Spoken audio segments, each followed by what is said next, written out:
to also say that it's not a bad thing to get sick, right? So when we get sick, it builds up our immune system. Exactly. The concern is when we are constantly getting sick. These big changes in temperature, you see these big changes in air pressure, which causes migraines and stuff like that. It's your body's inability to adapt to your environment. So you're trying to compensate, which is what's causing and making you sick. And I think the struggle is when we look at standardized charts, those numbers are already subclinical. Those numbers are just to like get you okay. And this is going to be a targeted, right? It's more than just drinking orange juice, right? So now already is when we just need to increase the amount of vitamin C. That's Like, when you know you've had. That's when you know you've had enough, right? If it's blowing you off the pot instead of you blowing it out your nose, we're getting somewhere here. We're getting plumbing working, which is really important. And we need to increase the heat within the body, right? Yeah. We need to get a good sweat. So like exercise after that, like you could sauna in between those days.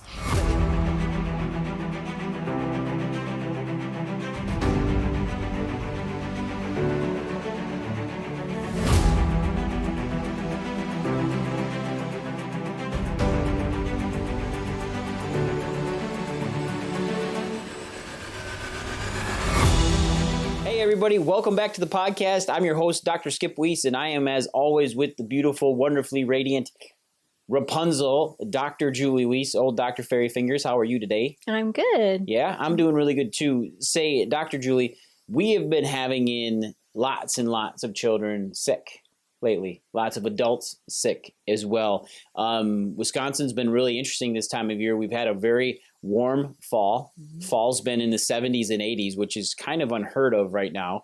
20 degrees above normal usually. But we're getting in a lot of sick people. And I firmly believe that barring chiropractic, these people are sick because they've had a copious amounts of sugar in their system.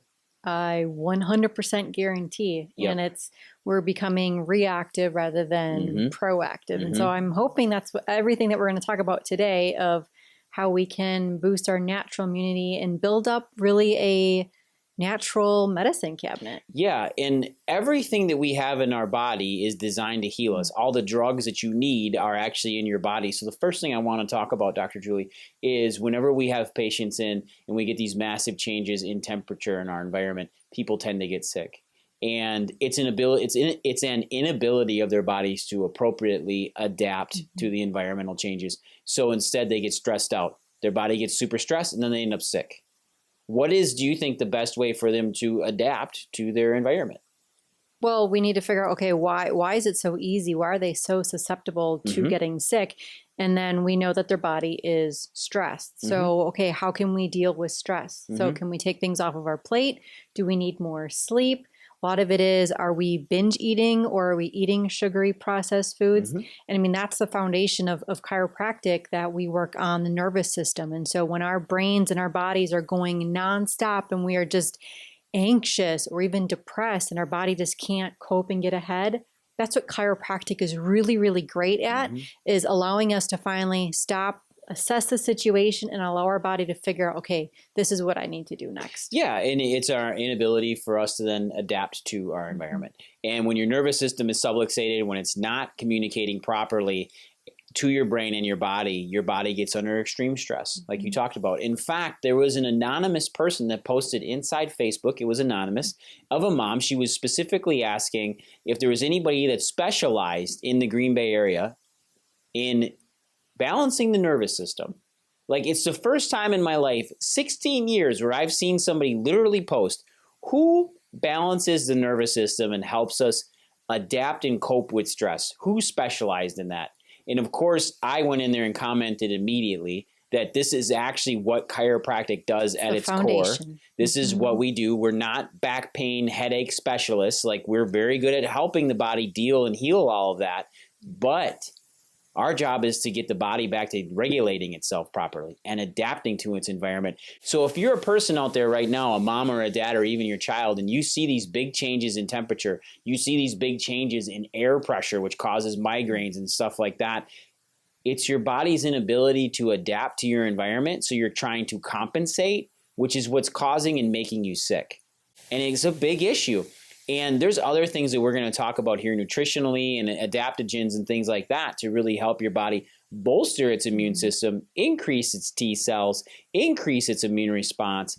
But the biggest thing is your body's ability to properly adapt to your environment. And when it can't, your stress goes through the roof, which then causes your immune system to go through the basement. That's the first sign when you get the scratching the back of your throat, when you start to get the postnasal drip or like the runny nose.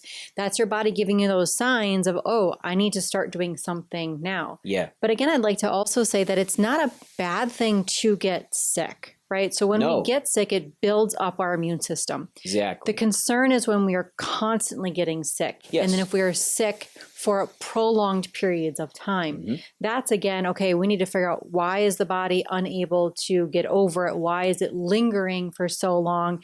Or it's just like, man, I walk past somebody, and I'm immediately sick, or my kids brought home something and then the parent immediately gets sick.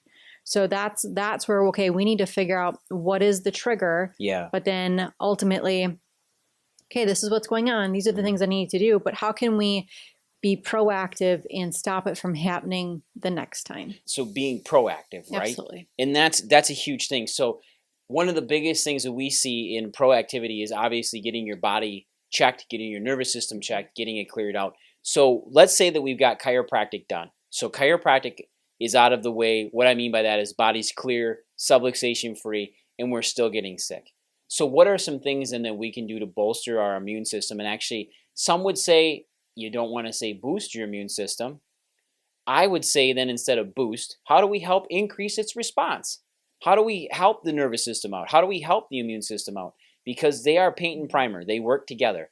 First thing that we do when we have patients in is we want to talk to them about vitamin C. And I brought some vitamin C, Dr. Julie. This stuff is awesome. This right here is chewable vitamin C. It's very, very low in sugar. A lot of the times chewable vitamin C is coated in sugar for kids to eat it, which is going completely against trying to keep sugar out of their diet when they're sick. Vitamin C really does help increase an immune response. And this is going to be a targeted, right? It's more than just drinking orange juice, right? So when we are in this season and we know that we're going to be eating copious amounts of sugar, or the kids are back at school and everybody's getting sick, now already is when we just need to increase the amount of vitamin C. Yeah, and you'll have people out there, they'll listen to this podcast and they'll say, man, if you're going to take vitamin C, you better have this. If you're going to then have that, you better have this. Listen, I don't want you out there clearing out and taking 16 supplements just for your body to assimilate correctly. If you start just putting in vitamin C and put it into your diet and get a good form of vitamin C, chewable is okay. I would rather you get full spectrum vitamin C that's generally coming from a mushroom powder. Cataplex C is something that's standard process specifically we have here that works amazingly well. This stuff through Nordic Naturals works really good for kids. It's 250 milligrams per little gummy. You want to take 4 of them at a time if we can. So vitamin C, extremely important. Vitamin C is something too that not a lot of people talk about. Vitamin C is anti-mucus. So it breaks up congestion. It breaks up mucus. And vitamin C is one of those things that you can keep taking and taking and taking. You're not going to get hypervitaminosis with it. In fact, good vitamin C will give you diarrhea. That's when you know you've had. That's when you know you've had enough, right? If it's blowing you off the pot instead of you blowing it out your nose, we're getting somewhere here. We're getting plumbing working, which is really important. Next thing I want to talk about is vitamin D. Vitamin D is incredibly important. We want to be putting in between 5,000 and 10,000 international units a day. This is like those numbers can be like, oh my gosh, what am I doing? And I think the struggle is when we look at standardized charts, those numbers are already subclinical. So we have this discussion sometimes, I don't want to say argument, but it's those numbers are just to like get you okay. Well, and we don't want to be just okay. So I would use those numbers on those charts as that's the bottom line, and we need to have more than that, because again, we're always then playing a reactive role of trying to add more. So if we can just make sure that we are consuming enough, then that's going to help us, especially as we go into the winter months. Well, you'll have people say that if a little bit's better than nothing. I would tell you that that's completely wrong. If you start putting in a little bit and just do the bare minimum, your body's never going to get anywhere. And in fact, what happens is you start turning on these certain things in your body, like your liver that's going to process vitamin D, and you start getting your liver start paying attention for vitamin D to process it, and you're not giving it enough, you're turning on a bunch of systems that aren't active. So that could actually backfire on you. Your liver could detox. You could actually get more sick. Like, get vitamin D and you take a good clinical dose that's going to help you without you taking the bare minimum. And I think the other thing is with vitamin D, nobody talks about when are we actually supposed to be taking vitamin D? That's really important. You take it in the mornings. You take it on an empty stomach. You don't want food in your system. First thing in the morning. Yeah, you don't want your stomach acid to be high. It'll start breaking it down before it even gets to your liver. This stuff's awesome. It's actually bound in a fat, so it's actually bound in oil, so you can put this under your tongue. The good vitamin D is not that expensive, especially oil form. This is like $30, and this literally will last you 2 to 3 months. So this stuff's awesome.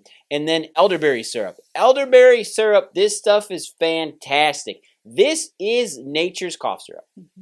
100% more effective on the than trees. anything. Lots of times if you're out on a walk, you're noticing, maybe you don't even know that, but that's where there's elderberries that are outside on the trees. And that's like, it's been there for us. Yeah, elderberries are incredibly important. You get elderberry syrup, which is a concentrated form of elderberries. It's thousands and thousands of those little things cooked down, worked down, and actually turned into a syrup that you can then take tablespoon to 2 tablespoons a day. Absolutely fantastic at increasing vitamin C. Tons of phytonutrients in there. Just fantastic broad spectrum availability to actually take and really help fight a cold. And we've drank bottles of this. Yep. So, and that's where, like, again, we're taking it in the proactive phase. That's where sometimes I just put out a shot glass for the kids that we're just taking that all the time. Same thing with bone broth. But then if all of a sudden we are sick, that's where, okay, here's your jar. You're going to be finishing this in, 1 to 2 days. Exactly. Kind of Get it in your system and help it, because you can take your maintenance doses, and then, like you said, you take it PBRN, some would say, or as needed, but then we take it in clinical, like, help dosages to actually help us kick and get our body to kick the virus and what's going on. You need your body to have that support. The other thing you mentioned, and I want to talk about this, you mentioned bone broth. Bone broth, extremely helpful, can help your body just kick its T cells into overdrive and really fight these viruses that come in, is to effectively fight them and having an effective immune response. You also said that it's important to get sick. It's very important for your immune system to get sick and get exercise. But Dr. Julie, you make bone broth. So how do you do it? Just for some of our moms out there that listen, we mentioned bone broth. Simple. Let's roll. Yeah, this is one of those things that you said it and you forget it. But if it's during the month as you're prepping meals and you're cutting up, onions and your garlic, celery, carrots, those things that you're usually making to put into like a roast or a meal, all of those ends that you're cutting off or those shavings, I just keep those all in a big Ziploc bag and I keep it in the freezer. So then when I'm going to be making my bone broth, we have our organic farm cow. So that's where we're getting our bones from. So I know that they're good bones to be using. If you're, just getting that from the store and you have organic beef bones, or you can do the same thing with chicken feet. Chicken feet are an excellent source of collagen. You're just gonna take those bones and then you're gonna put those along in the pot. We use RO water, distilled water, but you're gonna fill the pot up. Tons and tons of seasonings. You're gonna put all of those scraps into the pot, but then also adding in, you can add an apple cider vinegar. We're looking for all of the things that are antiviral. So you're gonna be adding in tons and tons of seasonings to then get that flavor. And then I usually start that on a Friday or a Saturday at night, and then that cooks through for almost a day and a half, 2 days. You go 48 hours to 72 in a slow cooker on low and just let it go. Your house is going to smell like soup, which is awesome. But remember, there's nothing wrong with putting really good Celtic or pink Himalayan sea salt in there, pepper in there, garlic, good cloves, like literal cloves of garlic, usually 15 to 20, like heads of it. All of that comes together and creates a very rich, dark, sometimes dark broth, depending on what you're using. Chicken bones, not so much, but it should be dark. And all of those really good lymphocytes, T cells, all that stuff comes out of the marrow of those bones and gets put into that liquid. Then what you do is awesome is you put it where you put it in ice cube trays and freeze it. Yep, ice cube trays. Sometimes if we're going to do it right away, we'll put it in canning jars. But at least if it's in the ice cube trays, then it's portion size. So then if we need that, then we can pull out 1 or 2 cubes and then we're drinking that, or it's enough for kind of that shot glass in the morning that we're just getting that extra immune boost in the morning. But I did with the bones, like you'll know that, okay, it's been, long enough is when the inside of the bones, right? Everything's empty. Yeah, and they start falling apart. Yeah, then we know that, okay, we've gotten all of the nutrients from the bones, the marrow, all of the really good stuff because we've gotten away from eating organ meats. Yep. So this is the next best thing to be able to start to get those things. So organic beef bones, organic chicken bones, organic lamb or sheep, all of those are excellent. Yep. You do not want to get stuff off of a feedlot. So this is one of those things where you don't want to go to the store and just get regular chicken, regular beef, and then just get those bones. Those bones are full of antibiotics, injectables, and they're full of corn and all sorts of other pesticides, where if you're having grass-fed organic livestock that you're using those bones, you're going to get much better, richer bone broth, and it's better for your body, and then you're not putting the toxins in because that stuff does leach out of the bones as well. It's concentrated, so actually you could be doing more harm than good if you're not using organic grass-fed. This is where it's important to know your butcher. Know your butcher. And know where your meat is coming from. So if you're like, okay, I don't get a cow every year, figure out the people that do and just say, hey, are you going to use your bones? No, I always throw them out. Then ask for those bones and start to make the broth. Butchers ask us when we have our cow. We'll have another cow processed here in November, and they will literally ask, do you want the bones? And I have to tell them, yes, I want the femurs. I want some of the long bones. I want that stuff.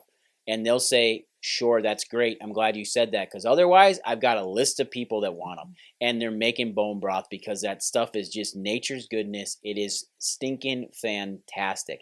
Now, we went into bone broth, which is really, really good to talk about. I want to talk about exercise, too, to increase the immune system, because that is something that a lot of people start to negate and go away from, especially when it starts getting colder outside. We've got daylight savings time. That takes a big play into people because now it's darker outside. They don't want to go outside on walks. I highly recommend people start using a treadmill in their house, or they start using their bike. Everybody seems to have a Peloton these days that's sitting in the corner with this basically become a coat rack. They're not up on their subscription, but it doesn't mean you can't go and bike on it, right? So what do you think, Dr. Julie? 15, 20 minutes a day of good exercise? Absolutely, 15 to 20 minutes. And the reason why is, again, we need to increase the heat within the body, right? We need to get a good sweat. So like exercise after that, like you could sauna in between those days.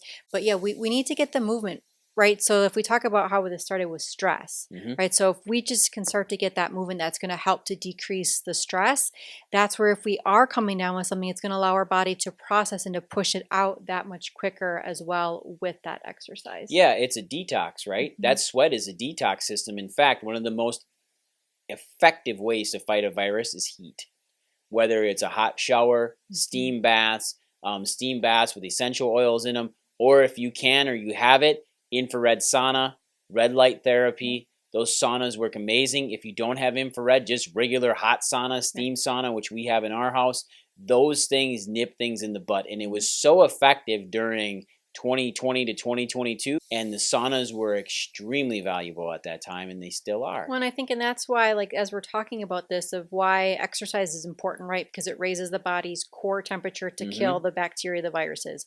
A sauna raises the core temperature of the body. That's also what fever does. Yeah. And so just as a side note, that's where anytime that we interfere with a fever, and I get it, like you don't feel good. And when you see your child suffering, they don't feel good. You just want to be able to step in. But that fever is super important, that the body needs to ramp up that heat to kill those viruses and the bacteria. So that's the body's sauna that's heating up to kill that and to do that work. And every time that you interfere with that, that just means that sickness is going to be prolonged. Well, we've seen it. You go and break a fever, you cut a fever down, it's going to double to triple the time it takes you to get over that sickness. So if you've got a cold, generally the common cold will last between 5 and 10 days, maybe 2 weeks. If it hangs out longer, you're immunosuppressed, which means you've been chronically sick and you need to boost your immune system. But more importantly is that if you let your fever go, you might have that cold for 2 to 3 days instead of 2 to 3 weeks, which is super significant because nobody likes being sick for months. Now, last thing we want to talk about is it's never if I get sick, it's when I get sick. And what's the biggest judge of your immune system of when you're sick, like how good your immune system's working, how fast you get over it, and how aggressive of a response your body takes on, which we've talked about with fever. When you get a fever, let it do its thing. Because if your body comes out super aggressive and gives you night sweats and chills and all of the things that we find as humans uncomfortable, that's a good sign that your body's mounting an effective immune response to get rid of the virus or whatever's there. We need to monitor that. We need to make sure that it's working properly. And if your body doesn't do an effective immune response, that's not okay. That means it's not working like it's supposed to. And I think, and lots of times, when we didn't talk about it, but lots of times that means the zinc within our body, our zinc stores are super low. And so that's another foundational thing that we need to build up zinc within the body, because as soon as we get stressed, that goes down, which then leaves the door open for us to be able to get sick. Yep, and zinc needs good fats with it too. Vitamin A, D, E, and K for absorption. So get your fats in your system. When you're sick, get your fats in. That's why chicken soup, so good, because it's got good fats in it as well if you're making it, and it's always going to taste better. So, Dr. Julie, you have anything else you want to add in today on natural immunity? If anybody's still looking for additional resources, reach out to us. We have a natural medicine cabinet guide that we'd love to be able to send your way. So just reach out and we can send that over. And again, if it's for you or to share to somebody else, we just need to continue to boost the immune system because, hey, we don't have time to be sick. It costs money, it costs time, it costs resources, time with our family. So whatever we can do to keep everybody healthy, that's what our goal is. Yeah, it shouldn't be cold and flu season. It should be extra healthy season, and that's what it's all about. So as usual, if you guys love this episode, give us a thumbs up, give us a like. That really does help us with our algorithms and searchability. Share this to as many people as you possibly can because this information that you're getting from us, you're really not getting it from anywhere else. So we want to make sure we get it out there. So go out there, get it done. Have a great week, everyone. Bye now.